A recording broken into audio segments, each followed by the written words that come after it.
Finally, LG has answered the question about what the max fill line for drying capacity means. It's not on the website, it's not in the manuals, it's not online anywhere. The question about that fill line is, does it indicate maximum fill line for dry, dirty clothes when you're putting them in at the beginning of the wash cycle, or is it the maximum fill line for wet laundry that you can put in after, or you could collect 2 loads of wet laundry and put them in together? Well, the LG ThinQ app through Smart Diagnosis has finally given us the answer. It gave me some tips, and one of the tips finally explains. That is the max fill line for dry clothes when you're putting the dry clothes in before a wash load. It has to be no bulkier than that with the dry clothes. And if you also refer to the manual, the dry clothes can't be packed down tight. They have to be loosely piled up in there, so you're not packing that thing tight all the way to that 2/3 mark. You're just loading them in and layering them in the way you would normally just toss them in.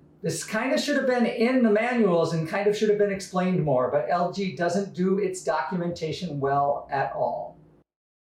This is still a small to medium load. It's not a very big load, but that's all the laundry I got, so it's what we're going to do. And that's well below the max drying line. The max drying line would be about right here. And that's about the 2/3 mark. So I'm not even halfway full of how full I could fill this and still expect to have a successful dry.